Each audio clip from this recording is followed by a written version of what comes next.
Welcome back to Keto and Crime and Thought Crime, everyone. I'm going to dive right into part 3 of the Celestial City by Chad Daybell. I will go through this as quickly as possible. I will get through it today somehow. So, I don't want to waste a whole lot of time, but I do want to say thank you to my wonderful patrons and channel members. If you'd like to join them, those buttons and links are below. If you haven't subscribed, please do that. If you were subscribed, please check to make sure you are still subscribed. Like, comment, share. Share helps the channel more than anything. Also, check out my merch store. And let's dive into it, shall we? Part 3, The Celestial City.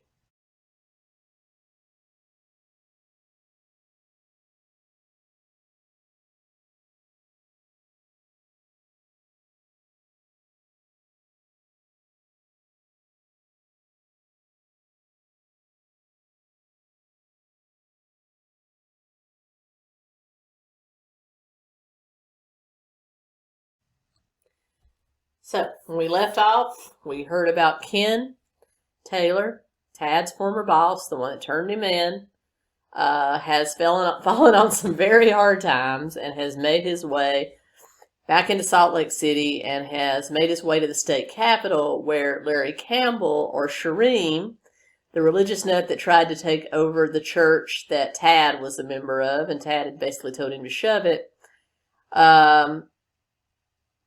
has taken over. Also there working as a security guard is the former CHIP authority officer that tried to arrest that Tad got away from. And this whole happy little crazy family has come back together. So he takes him in to meet Jonas, the former CHIP officer, leads Ken in to meet 𝗚𝗓𝗓, or Larry Campbell, however you want to refer to him, inside the state capitol, and he actually, after a conversation, realizes that he also knows Tad. I don't know why these men are talking about Tad. I guess they all have a connection, but turns out Larry Campbell remembers Tad basically leading the revolt against him at the church, which caused him to go back to his criminal ways and end up back in prison. So he realizes that the fact that this person in front of him tried to get Tad arrested endears him to him and says, I think I can use you with all your skill set. Why don't you stay and work for me, and we'll keep you fed, keep you warm. And he says, yes, thank you so much. So this guy's kind of like Negan.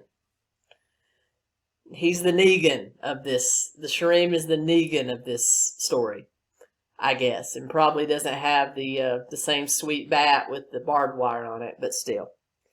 Negan. And so basically he offers to feed him, and women that are evidently waiting on these people, these are all former convicts in here, they bring in tuna fish sandwiches, chicken noodle soup, and peas.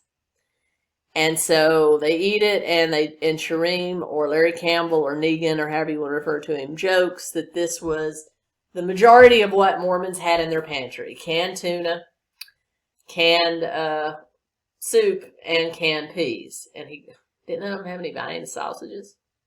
I mean, really? Spam? But anyway. And he said, we also have enough wheat that we actually make our own bread for a while, so we're going to be okay. And then he tells him why he chose the name 𝗚𝗓𝗓. It came from the Book of Mormon. Also, he talked about his former life as a white-collar criminal, how he ended up in both federal and state prison, then got out, and then because of Tad, he went out, started committing crimes again, ended up back in the state prison. And then he said the day that the great earthquake happened and the flooding happened, that basically he had been out he and about 300 other prisoners had been out in the yard getting their exercise, and when the flood hit, it basically lifted them all up over the prison walls, and they were able to get out. All the other prisoners drowned because they couldn't get out of the prison, as well as the guards had deserted them. So it's him and 300 former state prisoners.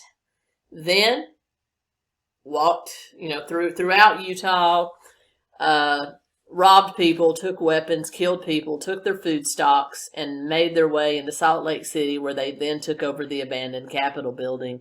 And he says he finds it ironic that now he's living high on the hog in the state legislature, where the people put together the prison that imprisoned him. All very dramatic. And then after more conversation and eating, he tells Ken, I have a feeling you'll rise high in my kingdom. So then we cut to the men of Manti who have marched from Manti to Nephi and have set up camp outside of Wendy's restaurant, just west of the freeway.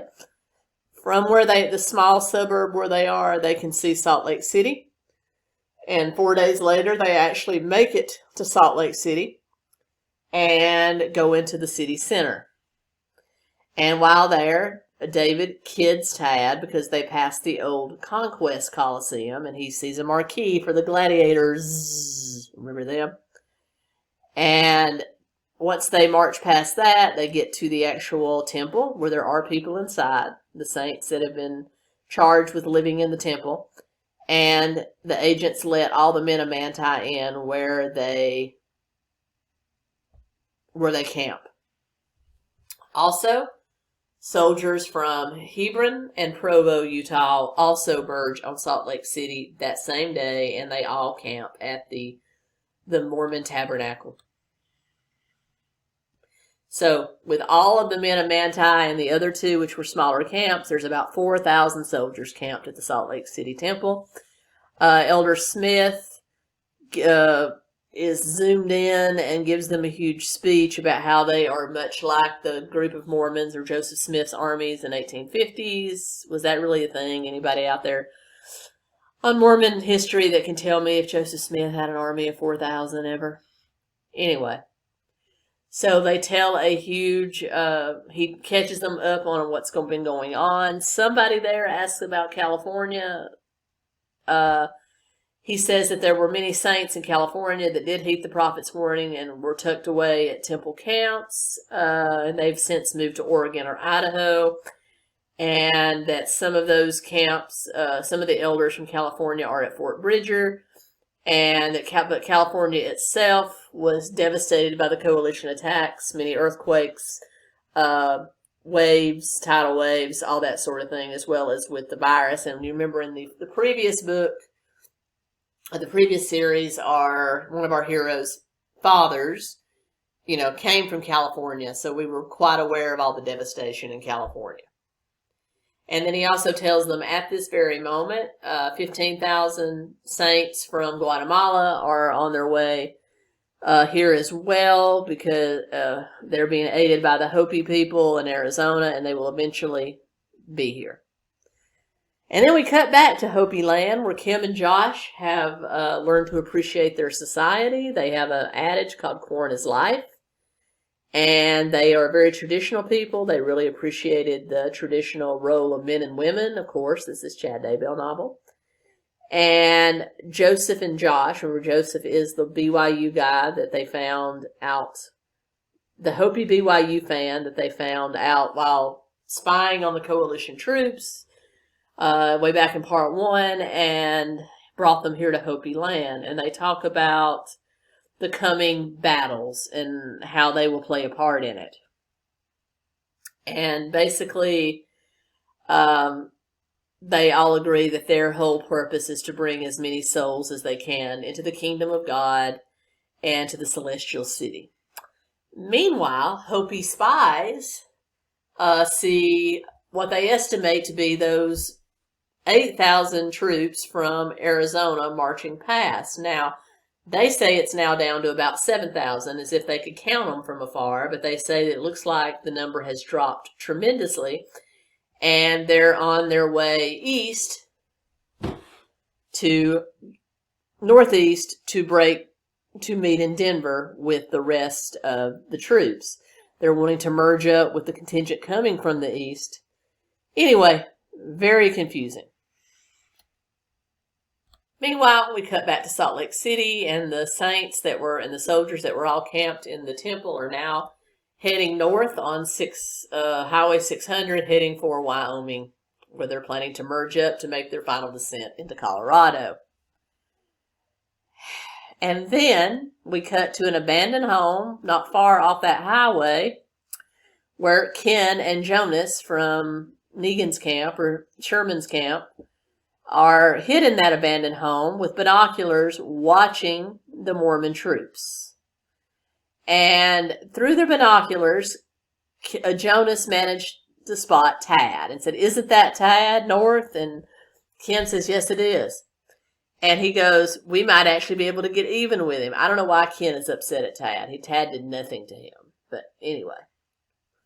And then Jonas says, "Don't be a fool. It would be suicide to attack 4,000 troops." He says, "That's not what I'm talking about." Because he sees one guy in that whole 4,000 that says Men of Manti on it, like a thing that says that. I don't know why they would be doing that. I don't know why they would have t-shirts made with their army, but evidently the headband or something. Anyway.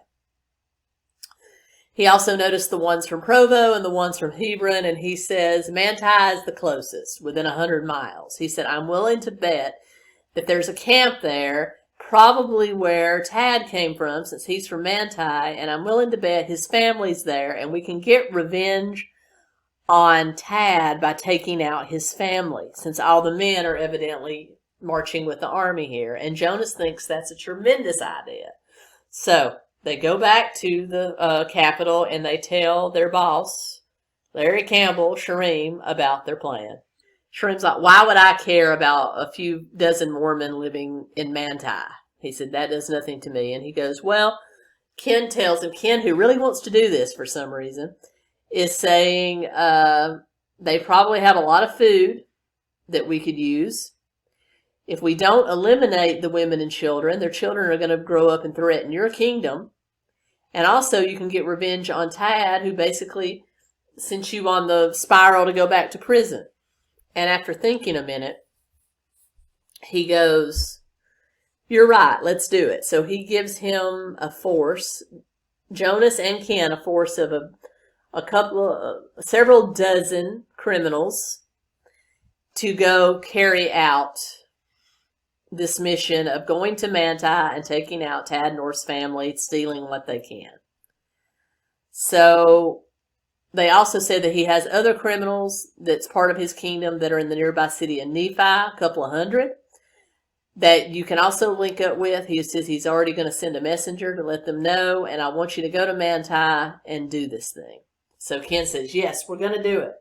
So Jonas takes a few dozen of the men from the state capitol, goes to Nephi, links up with those men, and head for Manti to try to take out the women and children. But Ken has a plan. He says, "I'm going to kill everyone but Emma North and her children. I'm going to bring them back here and personally take my revenge on them." It's creepy. Just creepy.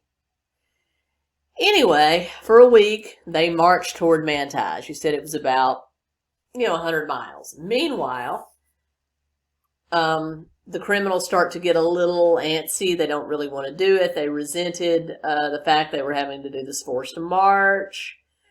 So anyway, they basically camp about 20 miles south of Manti at the Salt Creek Canyon. And they set up camp, and Jonas is sent in to Manti as kind of a spy, a plant, and he's actually caught by a guard by the name of Richard Dalton, who is actually Emma's cousin. And basically Jonas lies and says he's a friend of Tad. Richard believes him and basically takes him into Manti as a visitor. Now, these Mormons are really trusting. There's no way a sentry should ever do that. But anyway, so takes him into Manti, takes him right to Emma's house and introduces him as a friend of Tad. And Emma's very welcoming. He said that I'm a security guard that used to guard the building where Tad worked. I gave him a ride home from work several times. He goes, "Oh, yes, yes, yes. Welcome, big old liar." Anyway, they just welcome this stranger into their house, and he talks with Doug, he talks with Becky, he talks with Emma, and they feed him dinner. Also, he tells them where he's come from, what he's seen, blah, blah, blah, blah. And then Doug realizes, wait a minute. do you have the chip? Because we don't need any coalition troops coming here because they found the chip, they tracked your chip. He goes, yes. He goes, well, we need to take that out. So they literally surgically remove his chip and they crush it. Meanwhile, back at camp, Ken and the criminal posse have an old chip detector where they're kind of watching what happens to Jonas, and then his chip goes dark and they think he's been killed. So now they think they have to totally alter the plan because now their spy is dead. So they take Jonas to church with them. He meets everybody. He sees their one-room schoolhouse. They bring him back to the house. They let him sleep on the couch. And meanwhile, Doug comes in the middle of the night with Daniel, the little baby with no arm, and is about to feed him. And Jonas says, is that your son? He says, yes. And he says, would you mind holding him for a minute until where I can get his bottle? So he does, and he sits there holding the baby, looking at him, and says, you know, little Daniel, you've had a rough life, buddy.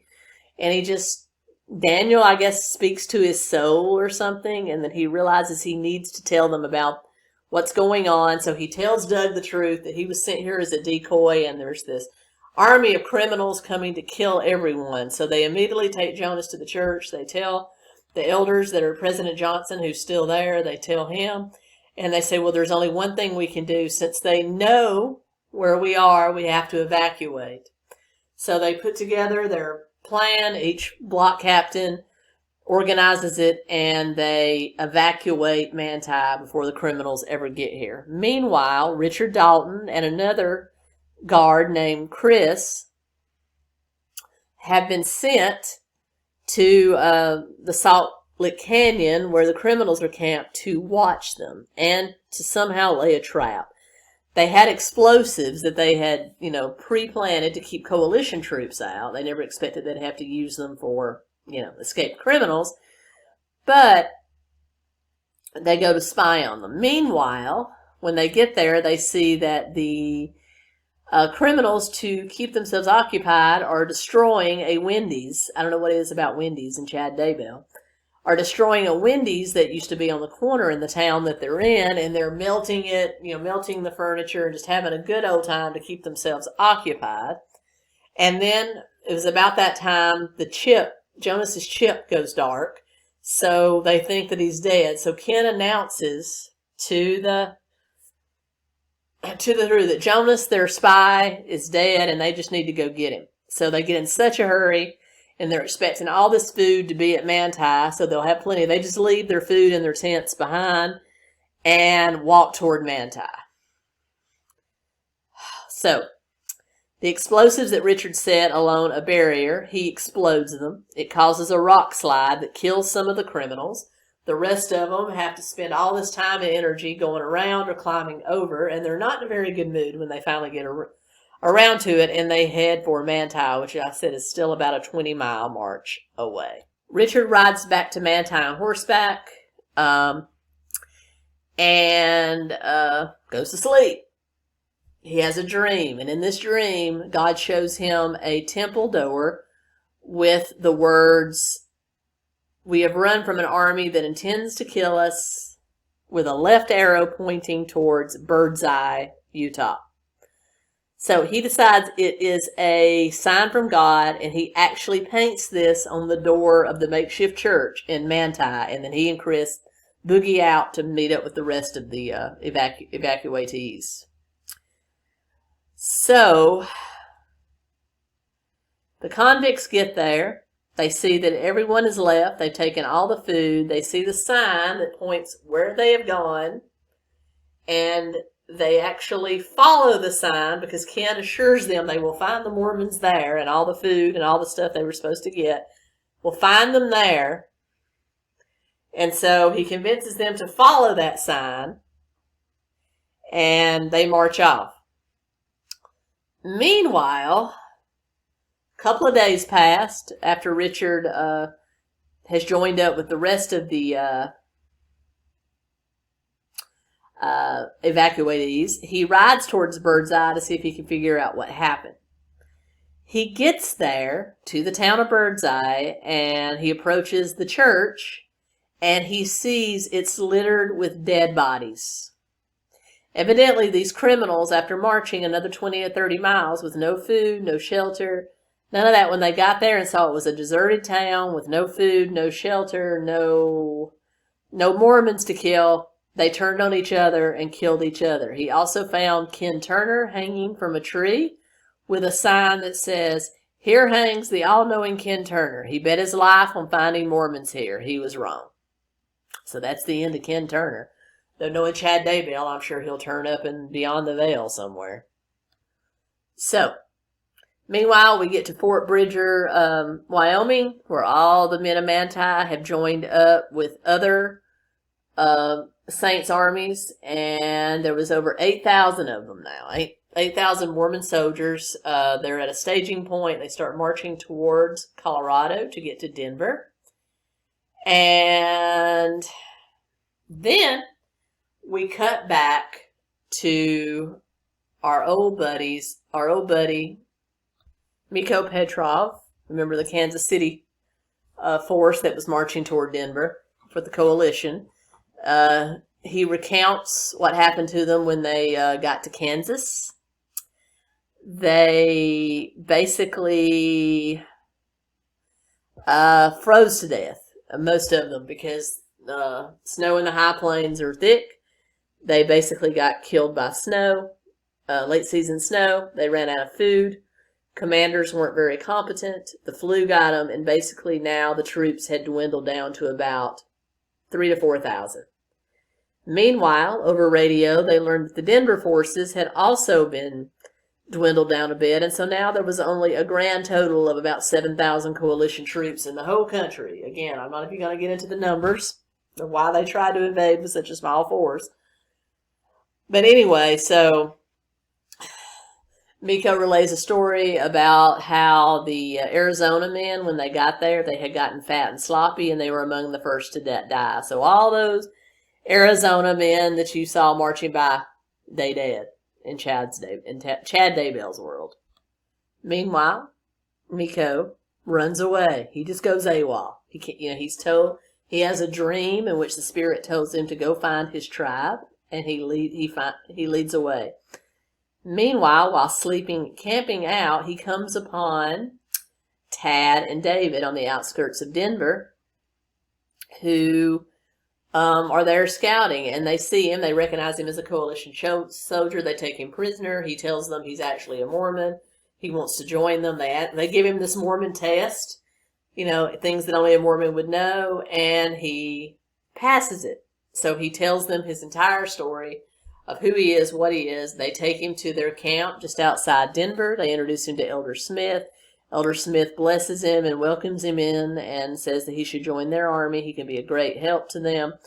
And they decide that they're going to go ahead, since the rest of the coalition troops have finally made it to Denver, and there's only about 7,000 left total, that it's time for their 8,000 men to go kick some hiney.